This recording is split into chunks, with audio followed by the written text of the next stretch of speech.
행할 것이라. 아멘. 할렐루야. 2024년도 푸른 용의 해가 밝았습니다. 올해는 청룡의 해라죠. 우리 조상들은 용을 희망과 성취의 상징으로 여겨서 입신 출세의 관문을 등용문이라고 이야기하고, 열악한 환경에서 출세하면 개천에서 용났다라고 말합니다. 하지만 저는 2024년도를 이렇게 이야기하고 싶습니다. 예수님으로 용되는 해가 되시길 기도합니다. 2024년도도 주님의 해가 밝았습니다. 2024년 예수님 때문에 입신 출세하시길 기도하겠습니다. 2024년도에도 주님의 은혜와 평강이 여러분들의 개인과 가정과 직장과 사업장과 자녀들에게 늘 충만하길 주님의 이름으로 복빌어 드립니다. 여러분들도 잘 아시다시피 송구영신이라는 말은 문자적으로 묵은 해를 보내고 새해를 맞음이라는 뜻입니다. 이 말은 중국의 송고영신에서 유래가 되었는데, 중국 관가에서 구관을 보내고 신관을 맞이하는 신구관 이침식에 사용했던 말이라고 합니다.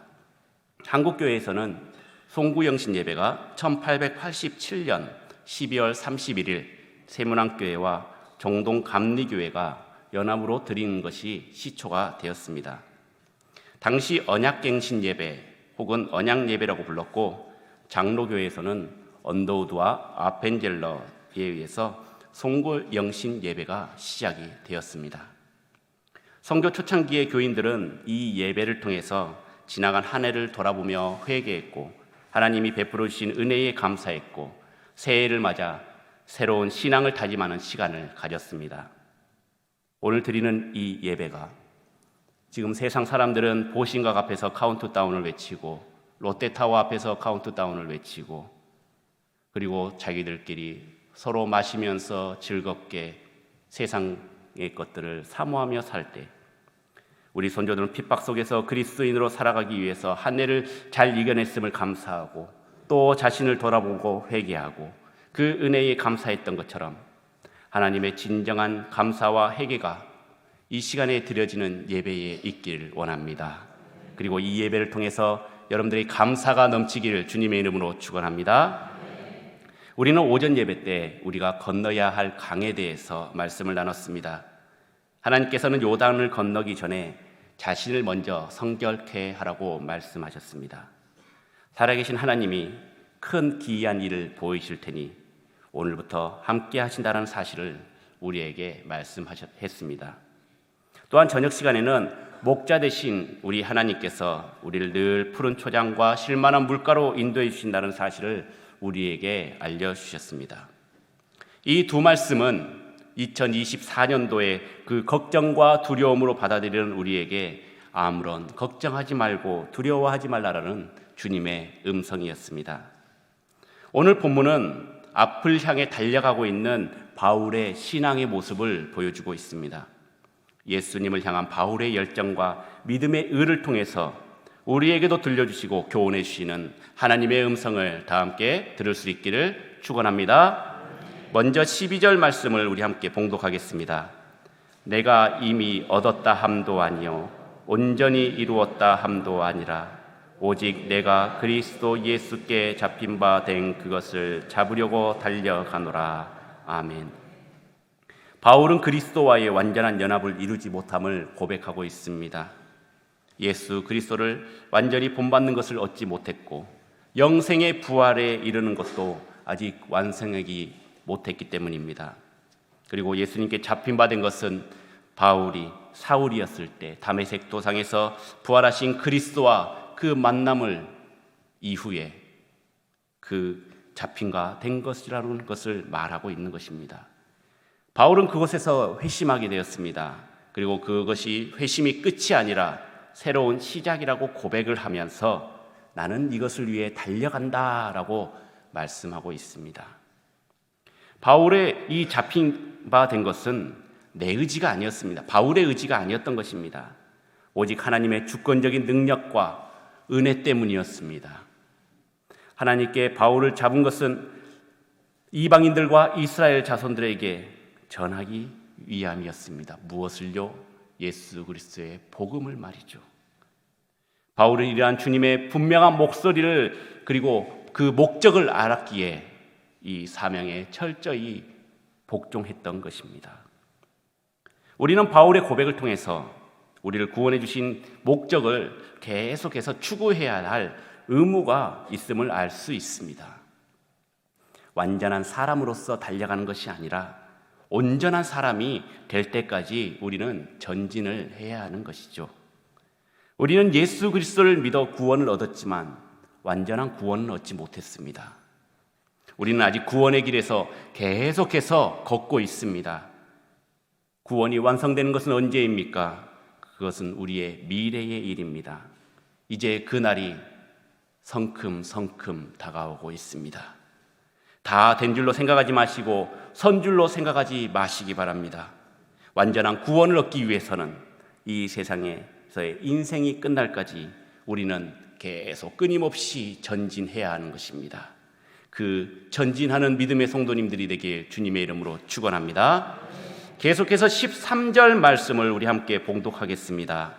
형제들아, 나는 아직 내가 잡은 줄로 여기지 아니하고 오직 한 일, 즉 뒤에 있는 것은 잊어버리고 앞에 있는 것을 잡으려고. 아멘. 사도 바울이 말하는 오직 한 일, 그것은 무엇일까요? 이는 과거 율법으로부터 의롭게 되려고 했던 것, 그리고 그리스도인들을 핍박한 것과 같은 것, 회심 후 사도로서의 복음 전파 사명을 감당해온 그 모든 일까지 포함한 과거의 일들을 잊으라는 것입니다. 우리는 과거에 연연해서는 안 됩니다. 믿음의 경주를 하고 있는데 자꾸 뒤를 돌아보면 어떻게 됩니까? 속도가 늦어집니다. 방향 감각을 상실해버립니다. 성경에는 뒤를 돌아보고 나서 즉시 멸망한 자가 있습니다. 바로 롯의 처입니다. 롯의 처는 소돔과 고모라의 미련을 두고 돌아보지 말라고 했는데 돌아보아서 소금 기둥이 되어버렸습니다. 예수님께서도 누가복음 9장 62절 말씀을 통해서 손에 쟁기를 잡고 뒤를 돌아보는 자는 하나님의 나라에 합당하지 아니하니라 라고 말씀하고 있습니다. 잘한 일만 생각해도 우리는 앞서 나가지 못하는데 계속해서 우리는 못한 일만 생각하고 안 되는 일만 생각하니 계속 뒤돌아보니 우리가 걸음이 더뎌지는 것입니다. 자기만족으로 계속해서 그 자리를 맴돌고 있을 뿐입니다. 발전이 없습니다. 우리는 쟁기를 잡고 앞으로 나아가야 됩니다. 우리의 과거에 잘못한 것들이 있습니까? 마음 상한 일들이 있습니까? 누구에게도 쓰거내놓지 못하고 후회할 일들이 있습니까? 상처받은 일들이 있습니까? 그 뒤에 있는 것들은 다 잊어버리시기 바랍니다. 이제 새날이 밝아왔습니다. 그런데 잊으라는 것은 묻어두라는 뜻이 아닙니다. 새로 행하시는 하나님께 모든 것을 내려놓고 진정한 회개로 나아가는 것, 무릎으로 겸손함으로 진정으로 회개하고 하나님께 맡기고 하나님께 던지고 새롭게 해주시는 그 사명으로 앞으로 나아가야 하는 것입니다. 누가 봐도 칭찬받을 만한 훌륭한 일들을 하였습니까? 내가 예전에 말이야, 내가 얼마나 잘했는데, 왕년에는 내가 한가닥 했어, 다 잘했어, 우리 때는 이랬어, 그땐 내가 진짜 열심히 일했었는데 예전에 다 해봤어. 그런데 안 돼. 그래서 애시당초 시작조차도 안 하시는 분들이 너무나도 많이 있습니다. 과거에 잘했던 그 일들로 교만하고 있는, 교만에 빠져 있는 성도들도 너무나도 많이 있습니다.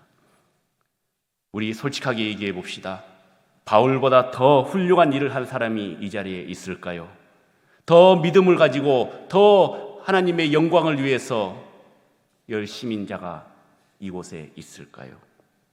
복음을 위해 목숨을 다해 달려갔던 그 바울도 오늘 이렇게 고백합니다. 뒤에 있는 것은 잊어버리고 앞에 있는 것을 잡으려고.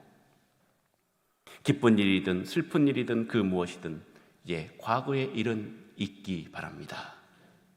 바울은 또한 앞에 있는 것을 잡으려고 계속해서 발버둥을 쳤습니다.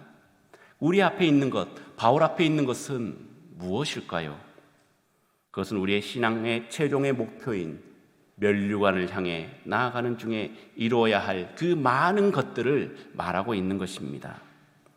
지금보다 더 우리는 성화되는 모습으로 삶을 살고 복음을 널리 전파하고 하나님 나라를 확장시키는 일, 이뿐만 아니라 주님의 영광을 위해 살아가는 모든 것을 말하고 있는 것입니다.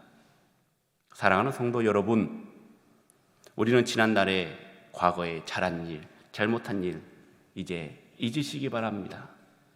새롭게 주님께서 우리에게 주시는 수많은 일들을 하나씩 하나씩 이루어가면서 마지막 목표인 하나님의 영광스러운 생명의 면류관을 받아야 되지 않겠습니까? 이를 위해서 우리는 믿음의 경주를 계속해서 달려왔던 것입니다.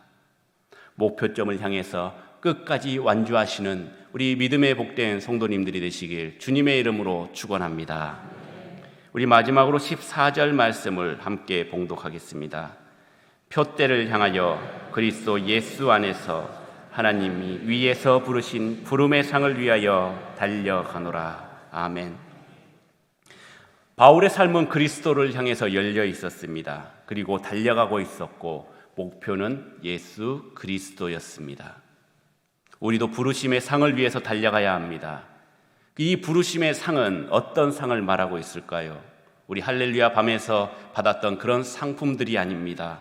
이 땅에서 잘 되는 것, 자녀들이 성공하는 것, 내 몸이 건강해지는 것, 하나님께서는 우리에게 이러한 상급도 충분히 주실 수 있으십니다. 그리고 그러한 상급을 받고 누리면서 이미 살고 있습니다. 우리에게 주시는 그 부름의 삶의 상은 바로 부활 때에 있을 그리스도와의 완전한 연합입니다. 이 연합은 영광의 자유입니다. 이 연합을 위해 바울은 목숨을 걸고 달려왔던 것입니다.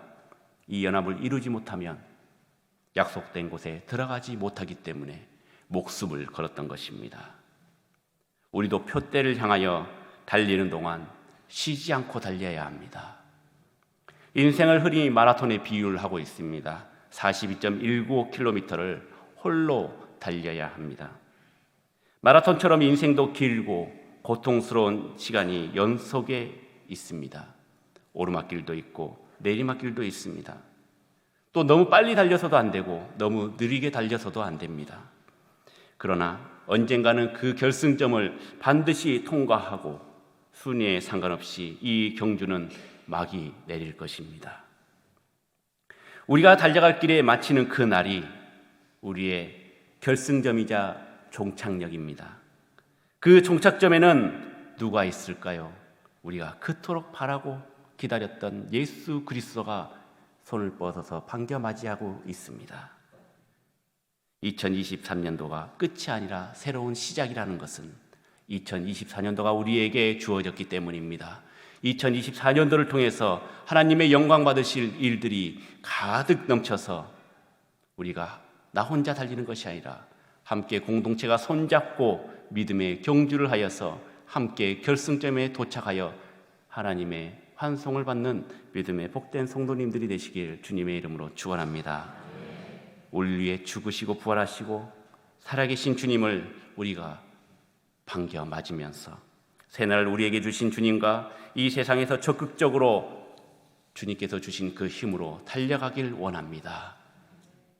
우리의 갈 길을 인도하신 주님께서 앞으로의 삶도 충만하게 넘치게 하실 줄 믿습니다.